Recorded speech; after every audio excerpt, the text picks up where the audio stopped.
The notification's pale glow pierced the darkness of my downtown apartment just past 11 o'clock on the night of December 19th. I'd been reviewing quarterly financials when my phone vibrated against the glass coffee table, a sharp buzz that made my wine glass tremble. Motion detected. Koi Pond. South Garden. I didn't panic. Panic is what amateurs do. Instead, I set down my pen, picked up my phone, and opened the security app with the same calm precision I used to review contracts. The 4K night vision footage loaded instantly, revealing every detail in crisp monochrome. The water feature I'd engineered with my own hands, the meticulously raked gravel patterns, the ancient podocarpus trees that had cost me more than most people's cars. And there, standing beside my $50,000 koi pond, wine glasses catching the moonlight like crystalline weapons, were my younger sister Scarlett and her fiancé Evan. I increased the volume. Their voices came through with perfect clarity. "It's a gold mine," Evan said, gesturing grandly at the water. His real estate agent's swagger was fully deployed, the same body language he probably used to sell overpriced condos to desperate buyers. The foreign investment group lands on the morning of the 21st, 10 o'clock sharp. They need to dump the budget before the fiscal year ends, so they're desperate to close before Christmas. He took a long sip of wine, probably from my parents' collection, the expensive Bordeaux my father saved for special occasions. "Once they see this garden," Evan continued, "they'll tack on an extra $400,000 to the offer immediately. After the ink dries, we kick Nora to the curb. By then, it's a done deal." I watched Scarlett giggle that high-pitched, performative laugh she'd perfected for her Instagram videos. She's going to lose her mind. But who cares? It's Mom and Dad's deed. Anything planted in the ground belongs to the land, right? That's what you said. Exactly. Fixtures become real estate. It's basic property law. My heart rate actually slowed. I took a screenshot, then another. I downloaded the video file and immediately uploaded it to 3 separate cloud storage accounts. I looked at the timestamp. They wanted to sell my assets at 10 o'clock a.m. on the 21st? Too bad my showroom was scheduled to close at that time. I am 42 years old.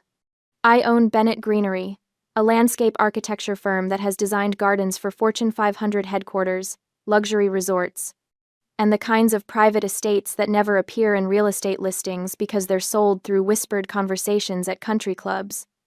My family sees me as a glorified gardener. They have never understood that 5 years ago, when my father Charles called me into his study with that particular tone, the one that meant he was about to ask for something while pretending it was for my benefit, I signed a contract.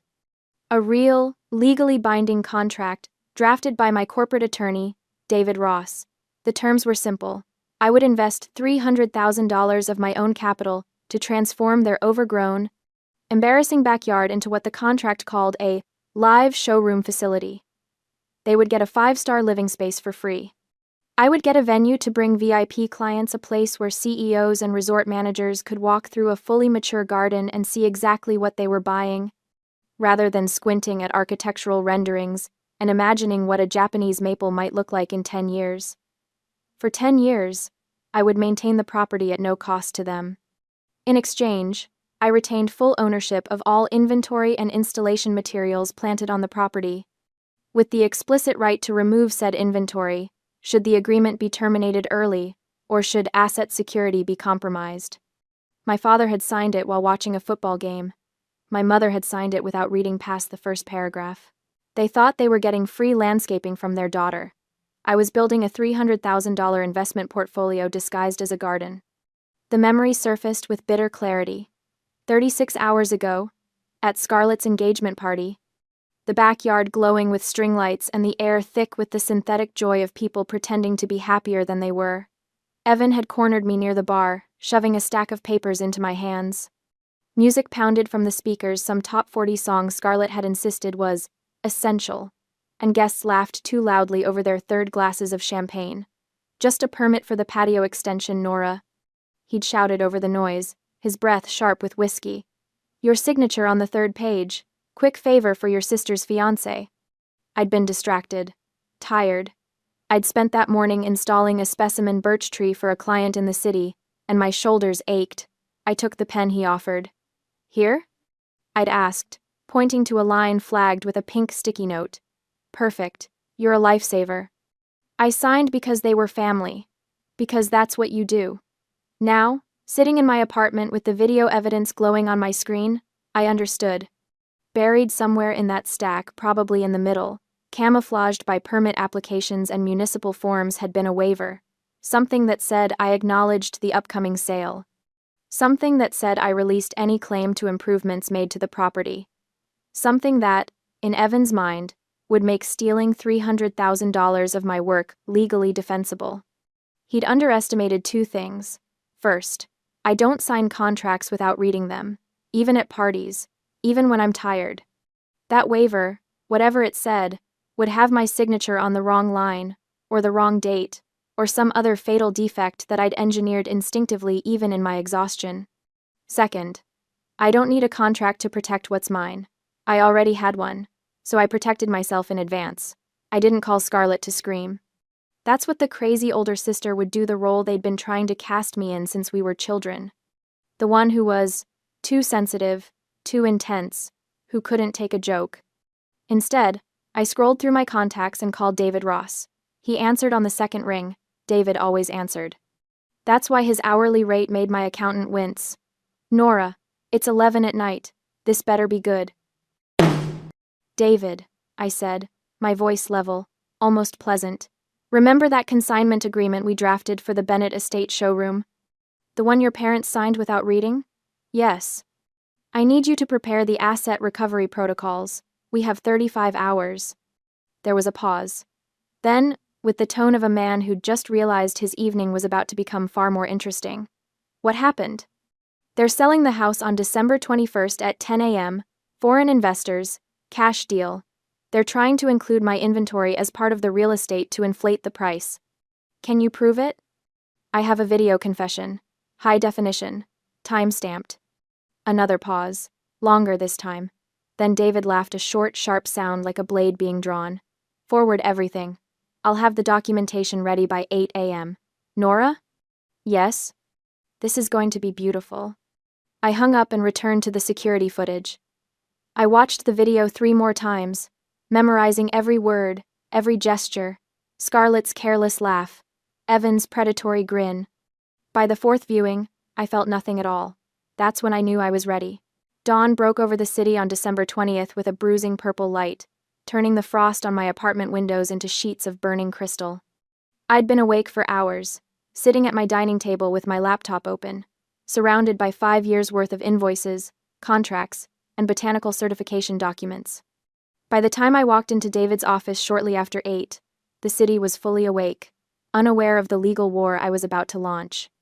David's office occupied the 42nd floor of a glass tower downtown.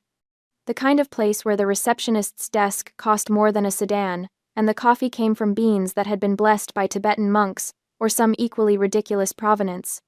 David himself was 55, gray-haired, and possessed the particular smile of a man who genuinely enjoyed destroying people in court. He was smiling now. You weren't exaggerating, he said, gesturing to the screen where my security footage played on loop. This is prosecutorial-grade evidence. Your brother-in-law-to-be is a moron. He's a real estate agent, I said, settling into the leather chair across from his desk. He understands property law the way a line cook understands chemistry. Enough to be dangerous. Walk me through the botanical angle again. This is where we win. I opened my laptop and pulled up the technical diagrams, cross-sections of root systems, photographs of underground installations, certification documents from horticultural engineering firms. Evan's entire strategy relies on the legal principle of fixtures, I explained.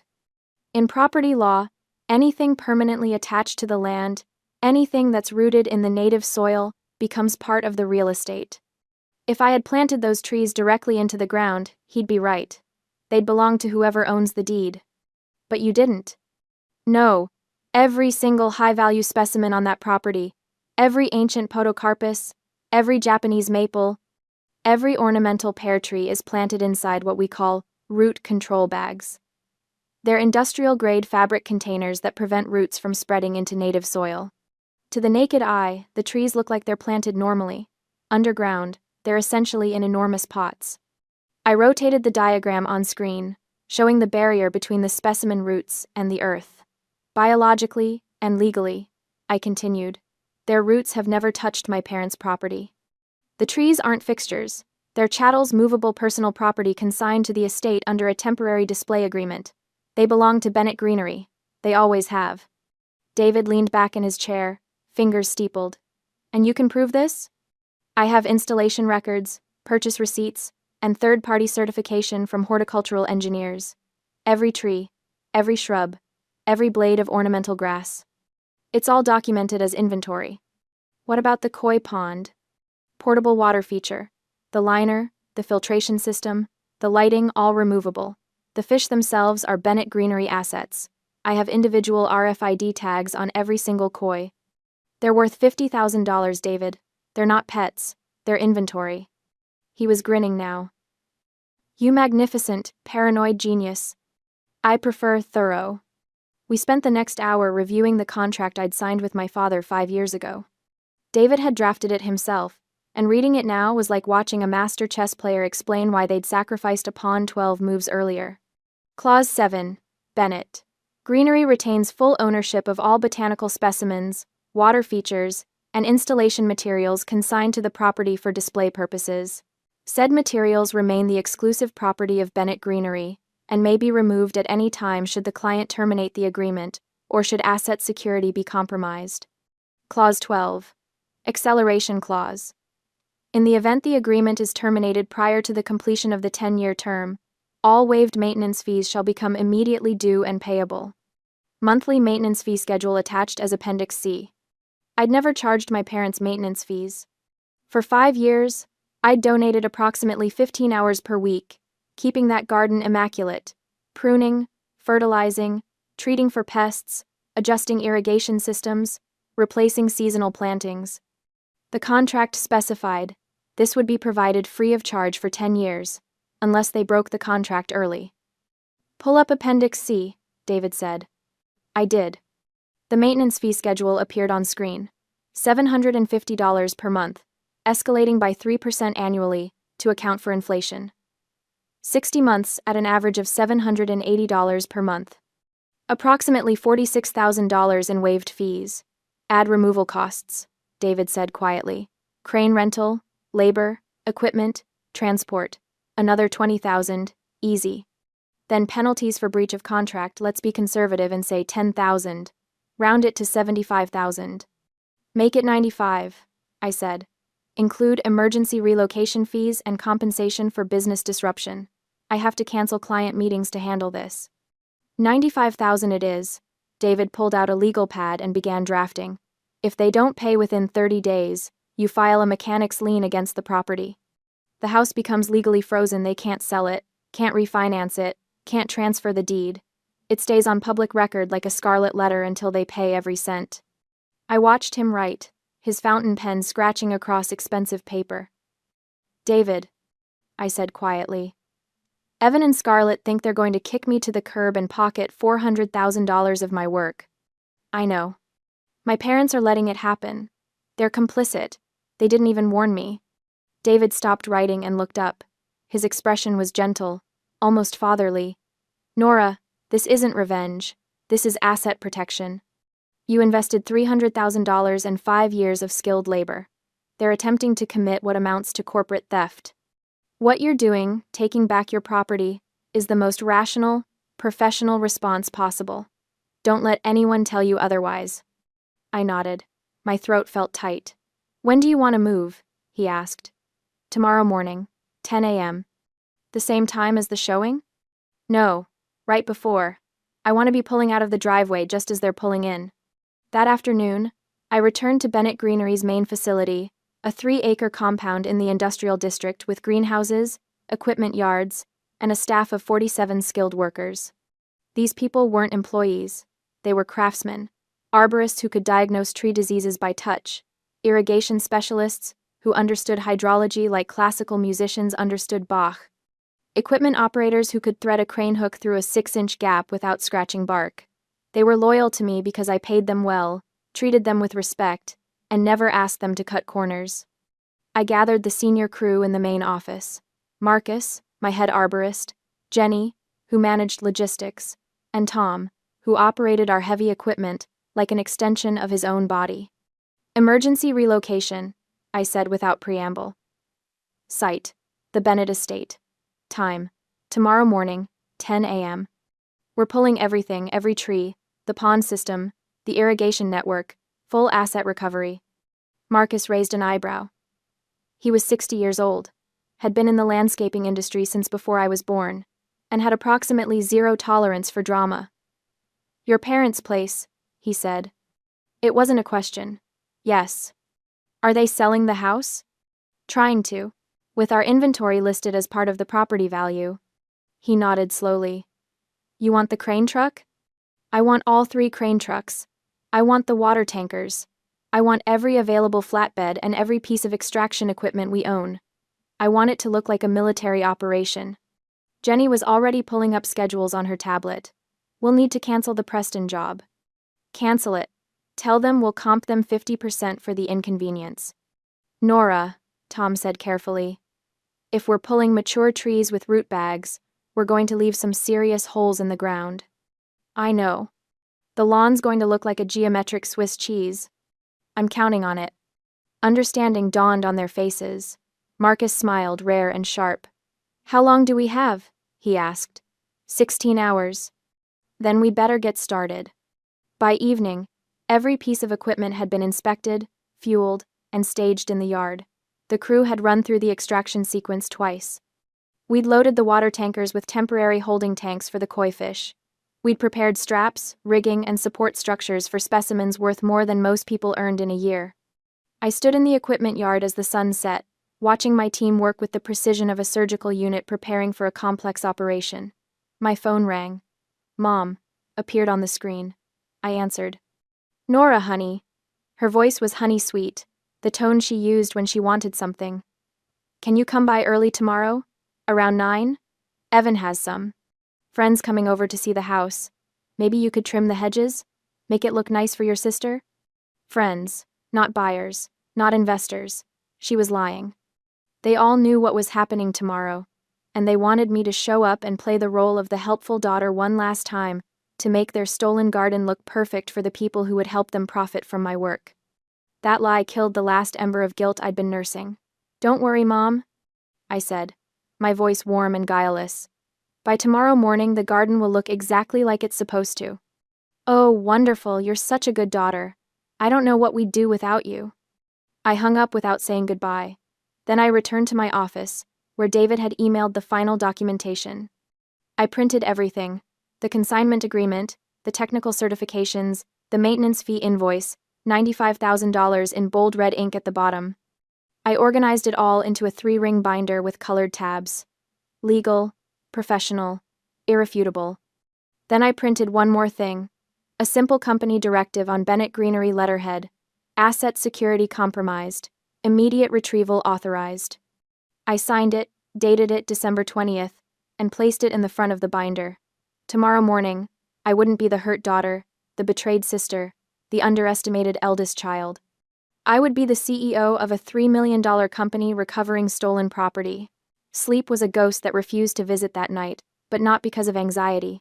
My mind was simply too active, running through logistics, reviewing contingencies, anticipating reactions. By the time my alarm went off at 5:30 on the morning of December 21st, I'd already been awake for an hour, watching the winter dawn turn my apartment windows from black to gray to pale gold. I dressed carefully: work boots, dark jeans, a Bennett Greenery jacket with the company logo embroidered over the heart. I looked at myself in the mirror and saw what I needed to see: not a daughter, but a professional handling a business matter. By 7 a.m., I was at the warehouse, where the crew had already assembled. Marcus handed me a travel mug of coffee without a word, the gesture of someone who understood that some mornings required silence instead of sympathy. We went through the plan one final time. The convoy would consist of 3 crane trucks, 2 flatbeds, 1 water tanker, and my personal pickup. We'd park down the street at 9:45 a.m. At my signal, we'd enter the property and begin the extraction sequence.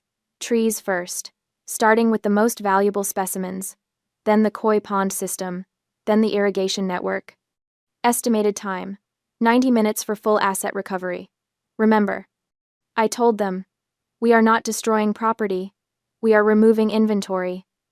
Everything we take belongs to Bennett Greenery. Everything we leave behind belongs to the property owner. Are we clear? 47 voices answered in unison. Clear. Then let's go get our trees.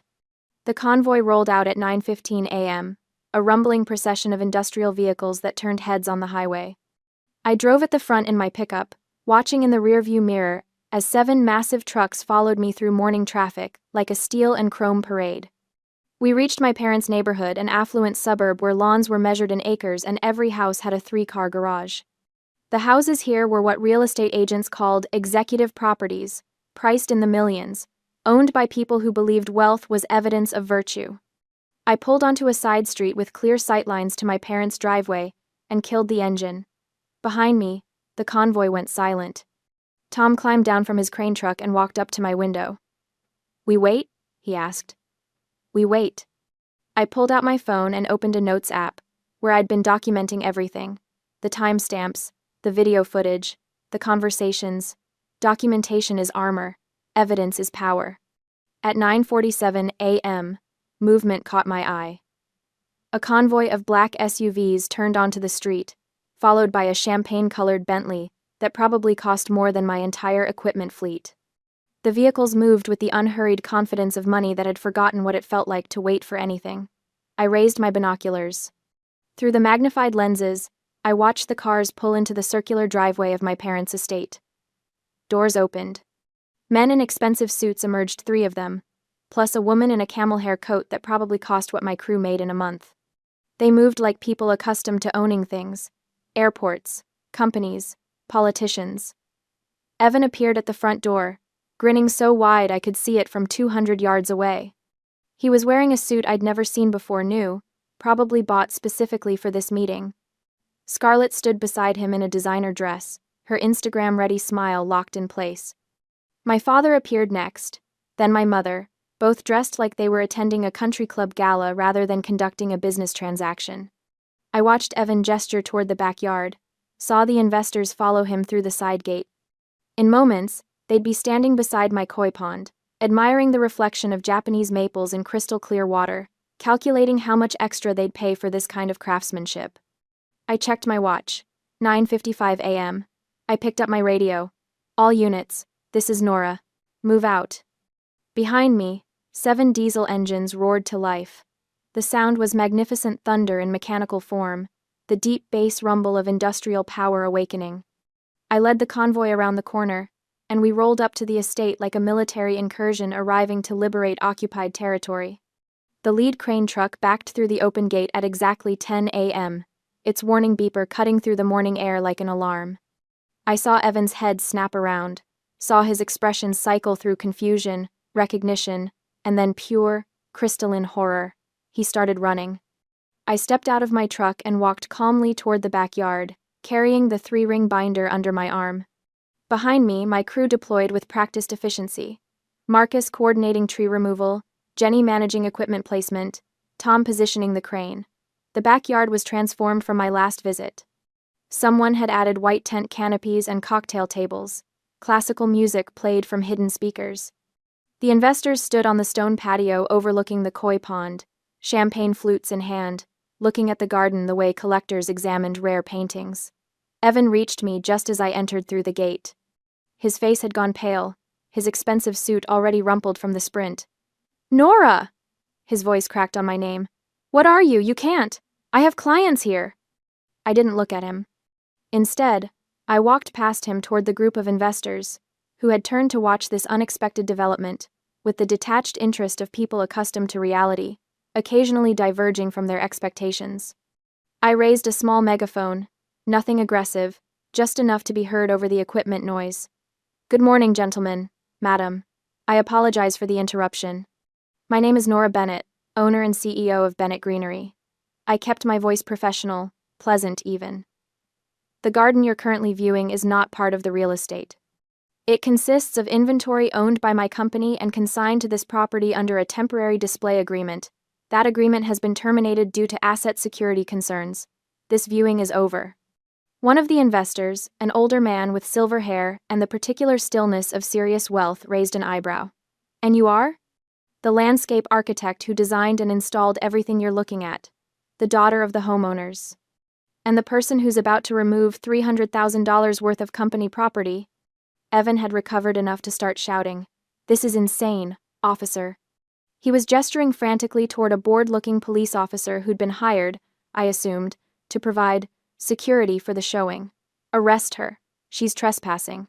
She's destroying property."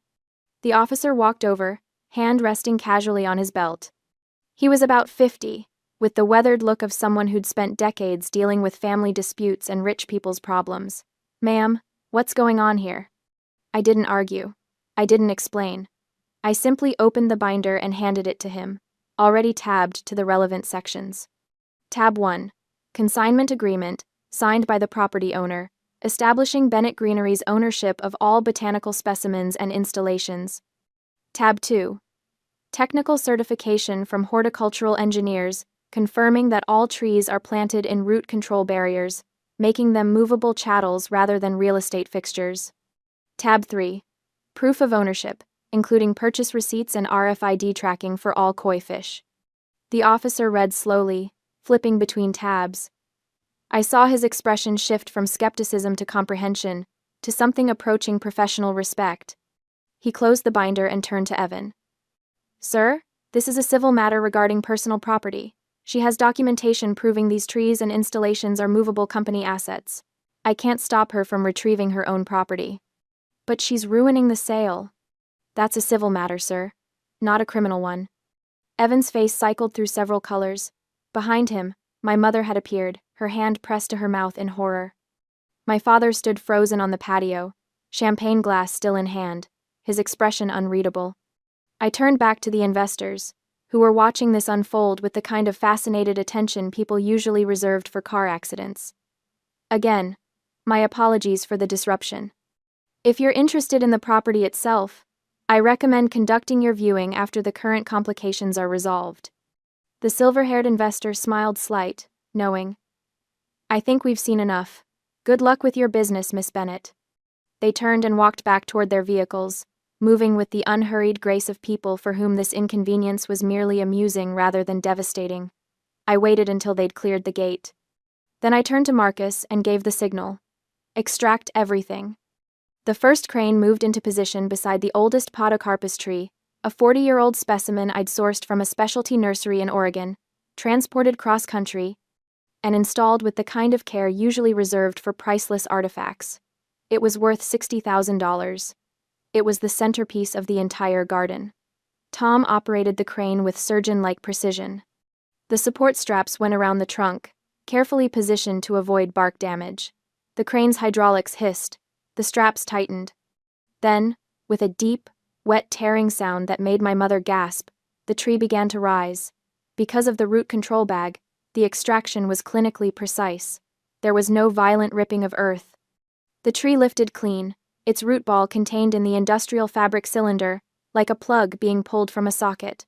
It left behind a perfectly round, dark geometric void in the manicured lawn. It looked less like a hole and more like a missing component in a complex machine. "Secure it, and move to specimen 2, I said into my radio. The ballet continued. Another tree rose into the air. Another perfect black circle opened in the green grass. The Japanese maples came next, then the ornamental cherries. Then the understory plantings, tens of thousands of dollars worth of carefully cultivated specimens lifted and loaded onto flatbed trucks with the efficiency of a practice team. Scarlett appeared at my elbow, her face streaked with mascara. "Nora, please stop. We can talk about this. We can work something out." I didn't look at her. "There's nothing to work out. I'm taking back my property." "But the garden was never yours." Behind us, the industrial pumps roared to life. My crew lowered them into the koi pond, and within seconds, the crystal clear water began draining into the tanker truck. The koi fish, each one tagged, documented, and worth hundreds or thousands of dollars, were netted and transferred to portable holding tanks with professional care. As the water level dropped, the pond's true nature became visible. A concrete basin, ugly and utilitarian, stained with algae, crisscrossed with exposed PVC pipes and electrical conduits. Without water and the careful biology I'd maintained, It looked like what it really was, an empty hole lined with aging concrete. The water drained completely. The pond sat exposed and pathetic, like a swimming pool in winter. One of the investors, the woman in the camel hair coat, had paused at the gate to watch. She looked at the devastation, looked at Evan, shook her head with something between disgust and pity, and walked away. The Bentley's engine started. The convoy of SUVs followed. They left without another word. The sale was over. The sun had barely climbed higher in the sky, yet the backyard looked like a natural disaster had visited exclusively the landscaped areas while leaving the house itself untouched. 7 perfect, dark cylinders pocked the lawn where ancient trees had stood. The koi pond was a naked concrete basin with algae stains bleeding down its walls. The irrigation system had been excavated, leaving trenches cutting across the grass like surgical incisions. The stone pathways I'd laid remained, but they now led to nothing, decorative walkways around holes in the ground. My crew worked with the brisk efficiency of people performing routine maintenance. They didn't gawk or gossip. They loaded equipment, secured straps, and moved on to the next extraction point. This was just business to them, unusual business, admittedly, but business nonetheless. I stood on what used to be the Zen gravel garden, now just a flat circle of disturbed earth, and watched my father cross the lawn toward me. He moved with the careful deliberation of someone in shock, his expensive loafers squelching in exposed soil with each step. "Nora," his voice was hoarse, "what have you done?" "I recovered company property, as specified in Section 7, subsection B of the consignment agreement you signed 5 years ago. You destroyed your sister's future." The shock was wearing off now, transforming into the anger I'd been expecting. "You ruined the sale. You humiliated us in front of investors. All because you couldn't—" He was searching for the words, his face reddening. "Because you had to count pennies with your own family." Behind him, Scarlett was sobbing on the patio. Evan sat on the steps with his head in his hands. My mother stood in the doorway, looking like someone had just informed her that the world had ended and forgotten to give her advance notice. I reached into my messenger bag and pulled out a manila envelope. Red ink stark against the tan paper. "This is the invoice for services rendered," I said, my voice level. 5 years of landscape maintenance, waived under the terms of our agreement. However, since you attempted to sell the property before the agreement's completion, the acceleration clause is now active. All waived fees are due immediately. I handed him the envelope. He opened it with shaking hands. 5 years of monthly maintenance. I continued. At $750 per month, escalating by 3% annually to account for inflation. That's $46,800. Plus $23,000 in emergency extraction costs. Plus $15,000 in penalties for breach of contract. Plus $10,000 in compensation for disrupted business operations.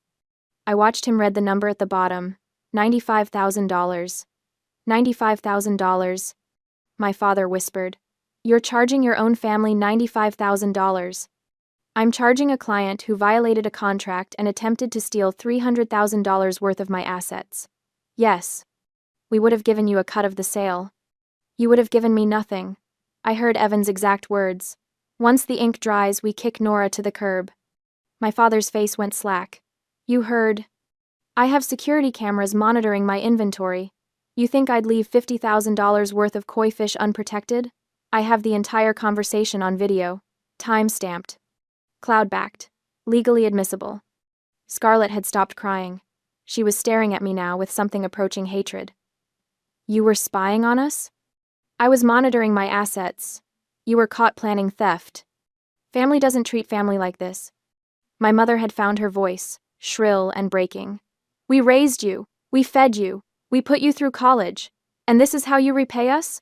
With lawyers and invoices and humiliation?" The word hung in the air. Humiliation. I looked at her, really looked at her, and felt the last thread connecting us snap like a rotten cord. "You didn't put me through college," I said quietly. "I paid my own way with scholarships and student loans I finished paying off 3 years ago. You didn't raise me to be successful, you raised me to be useful. The good daughter. The one who solved problems and asked for nothing." I gestured at the devastated yard. "I invested $300,000 into this property. I worked 15 hours a week for 5 years maintaining it. I brought you clients and prestige and a garden that probably added $500,000 to your property value, and your response was to steal it and sell it without even the courtesy of a warning. We weren't stealing. Yes, you were. And you were too arrogant to think I'd notice, or too confident I'd be too meek to stop you. I picked up my messenger bag and started walking toward my truck. My father called after me. Nora, we can't pay this. We don't have $95,000. I stopped at the gate and turned back. The morning sun illuminated the disaster zone that used to be a garden holes, exposed pipes, and 4 people standing in the wreckage of their own greed. Then I suggest you start liquidating assets, I said. You have 30 days. If payment isn't received in full, I'll file a mechanic's lien against the property. The title will be frozen. You won't be able to sell, refinance, or transfer the deed until the debt is satisfied. The lien will appear on every title search. It will sit there, on public record, announcing to everyone that you tried to steal from your contractor and she had to take you to court to get paid. You wouldn't, my mother whispered. I already have the paperwork drafted. David Ross is waiting for my call. I climbed into my truck. Through the windshield, I saw Evan stand up, his face twisted with rage. He was shouting something, gesturing violently. I couldn't hear him over the diesel engines, and I didn't need to. I put the truck in gear and led my convoy out of the neighborhood.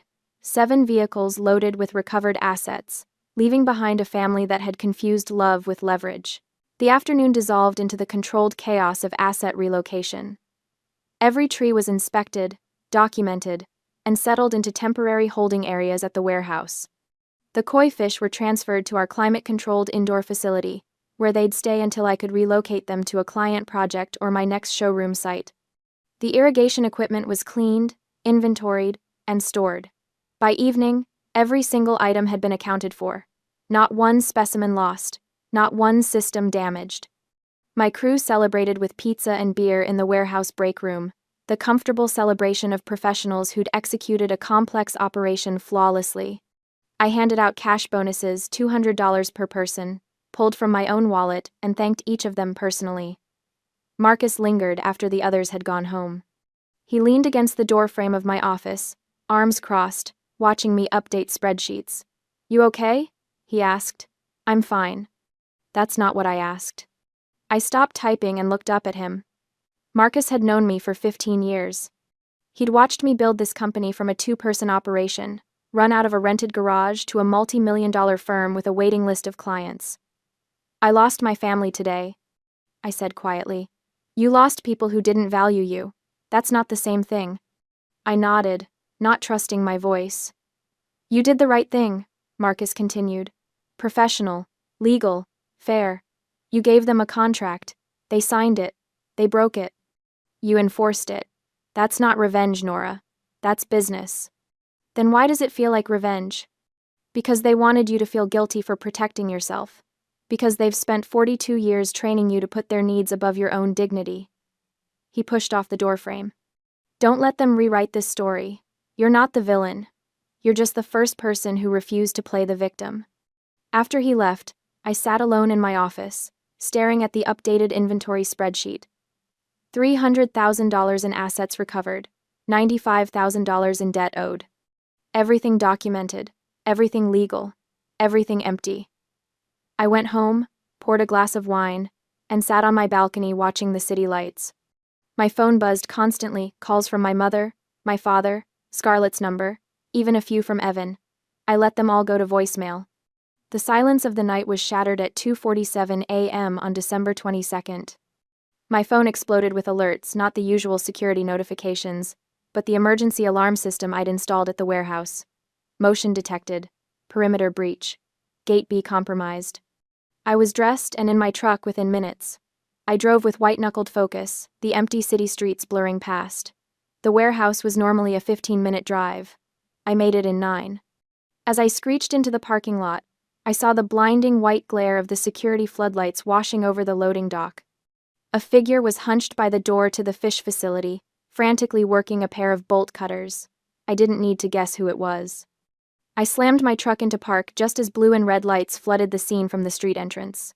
The police, alerted by the silent alarm service, were pulling in right behind me. Scarlett spun around, shielding her eyes from the glare. A gallon jug of bleach sat at her feet. "Police! Drop the cutters!" I stepped out of my truck and watched as 2 officers advanced on her with weapons drawn. Scarlett dropped the bolt cutters with a clang, screaming something incoherent about fairness. They had her cuffed and against the hood of the patrol car within seconds. I walked over. Officer Morrison, who I knew from commercial projects, looked at the bleach jug, then at the severed fence, then at me. "Miss Bennett," he said. "She cut through the fence. Caught her trying to break into the fish tanks with that bleach. That's premeditated destruction of property." My heart went cold. The fish were worth $50,000. Bleach would have killed them in agony. Scarlett saw me then.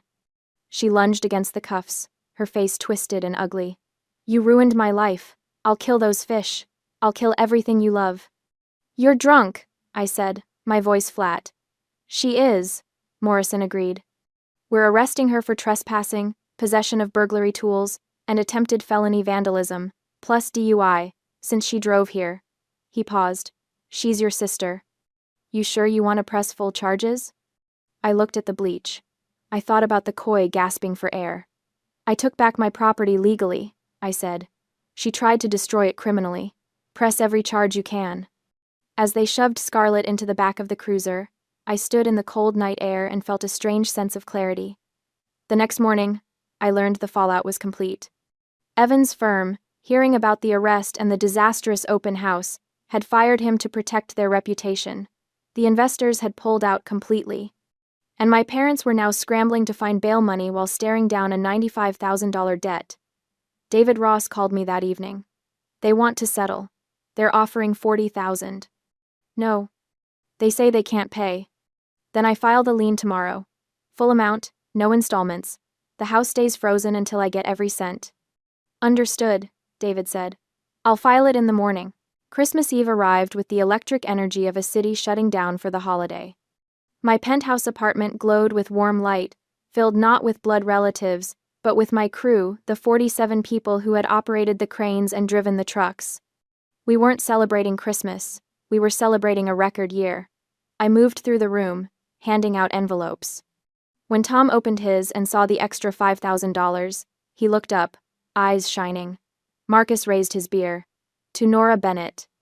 "To the team," I corrected, raising my glass. My phone sat on the kitchen counter, buzzing relentlessly against the marble. Missed call. Mom, 12. Missed call. Dad, 8. The screen lit up with a text from Mom. "Please, Nora, drop the charges. Evan left her. She's all alone in jail on Christmas. We can't pay the lien. We are family." I looked at the message for a long second. Then, I simply flipped the phone face down. I picked up my wine glass and turned my back on the counter, rejoining the laughter in the living room. I had found my real family, the people who respected my value. 3 months later, spring arrived, but the for sale sign in my parents' front yard remained, weathered and tilting. No one wanted to buy the house. The mechanic's lien sat on the title like a tumor, scaring away every lender. The backyard was still a cratered mud pit because they couldn't afford to fix it. I stood on the balcony of the new 5-star resort I had just finished designing, phone to my ear. "Nora," David Ross said. Their lawyer, Robert Vance, reached out. "Your parents sold off their antique furniture collection to scrape together some cash. They're offering $65,000 to settle the debt today." "The debt is $95,000, I said, watching the sunset. "They say it's all they have." "Then they can sell the car, or the house itself once they pay me." "I don't negotiate with people who tried to steal from me, David. 95,000. Not a penny less." "Understood," David replied. "I'll tell them." I hung up and walked down to the resort's central courtyard. There, planted in the most prestigious positions, stood the rescued podocarpus trees. They were lush, majestic, and putting down fresh roots in soil prepared to nurture them. They had survived the winter, just like me. I touched the rough bark of the largest tree, feeling the solid life beneath my palm. "Sorry for the rough ride," I whispered to it. "But you're safe now. Nobody is going to uproot us ever again." We had both survived the winter, and now, finally, we were ready to grow.